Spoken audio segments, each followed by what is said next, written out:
Bapak, Ibu, dan Saudara semua yang terkasih dalam Tuhan Yesus Kristus, puji nama Tuhan, sangat senang bisa menyapa jemaat Tuhan lagi.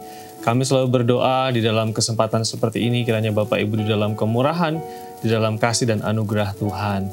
Kita akan memulai renungan kita di kesempatan yang baik ini. Suatu ketika saya pergi ke Surabaya, lalu kemudian naik bis patas, cepat dan terbatas. Seperti namanya, bis ini melaju dengan sangat kencang dan tidak berhenti di sembarang tempat karena hanya mengambil penumpang di tempat tertentu saja, di pul-pul tertentu saja. Sangat cepat. Bahkan kalau kita bisa mengatakan bis itu melaju di luar batas kecepatannya. Ada banyak orang yang mengatakan bahwa kecepatan laju kendaraan itu sebenarnya punya resiko. Kalau kita melaju 50 km per jam, berarti bahayanya 50%. Kalau kita melaju 70 km per jam, berarti kesempatan selamat hanya 30%. Kalau kita melaju 90 km per jam, berarti kesempatan untuk selamat hanya 10%. Apalagi kalau melaju 100 km per jam, berarti kalau misalnya ada bahaya tertentu, keselamatan kita terancam juga. Hal ini menyadarkan bahwa sebenarnya kehidupan kita itu relatif singkat, dan bahkan ada banyak resiko, ada banyak peluang, ada banyak kemungkinan di mana kehidupan kita itu terancam di dalam bahaya. Hidup kita itu sangat rapuh dan sangat singkat. Pertanyaannya adalah, di dalam singkatnya kehidupan kita, apa yang biasanya kita lakukan? Passion, hasrat, dan keinginan apa yang kita lakukan? Yang menarik, saya ingin mengajak kita semua untuk merenungkan tentang karya Yesus di dalam masa-masa kehidupan Yesus, baik di dalam pelayanan bahkan di dalam akhir-akhir kehidupan Tuhan Yesus.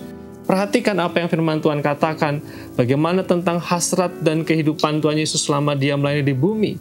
Apa yang dia katakan, apa yang dia kerjakan, apa yang dia rindukan. Di dalam Lukas pasal 23 ayat 33 sampai 34 dikatakan di sana, ketika mereka sampai di tempat yang bernama Tengkorak atau Golgota, mereka menyalibkan Yesus di situ dan juga kedua orang penjahat itu, yang seorang di sebelah kanannya dan yang lain di sebelah kirinya. Yesus berkata, "Ya Bapa, ampunilah mereka, sebab mereka tidak tahu apa yang mereka perbuat." Di dalam momentum dan keadaan dan waktu serta situasi yang tidak mudah yang dihadapi Tuhan Yesus. Di dalam singkatnya masa kehidupannya sebagai manusia yang begitu rupa, di dalam waktu yang kurang dari 1 jam, mungkin hanya tinggal menit atau bahkan detik, tetapi yang diungkapkan Tuhan Yesus begitu menggetarkan. Di dalam masa-masa yang singkat itu, Tuhan Yesus mengatakan tentang pengampunan. Tuhan Yesus menghadirkan pengampunan. Tuhan Yesus menyampaikan tentang pengampunan. Tuhan Yesus mendeklarasikan tentang pengampunan. Ternyata yang luar biasa, memang inilah tujuan Kristus hadir di tengah-tengah dunia, menjadi manusia, melayani untuk menghadirkan pengampunan atas orang-orang berdosa, atas manusia yang sudah jauh daripada Tuhan. Cocok sesuai dengan di dalam Markus pasal 10 ayat 45 yang mengatakan bahwa tujuan Kristus datang bukan untuk dilayani, melainkan untuk melayani dan memberikan nyawanya menjadi tebusan bagi banyak orang. Inilah yang menarik kalau kita merenungkan tentang karya Kristus, merenungkan tentang kehidupan Kristus ketika menjejakkan kaki di bumi ini sebagai manusia sejati. Dia menginginkan manusia mendapatkan pendamaian, pengampunan, anugerah. Untuk itulah ada peristiwa Paskah. Untuk itulah Kristus datang. Di momen seperti ini, mari kita menghayati betapa kasih Tuhan besar, betapa anugerah Tuhan sempurna.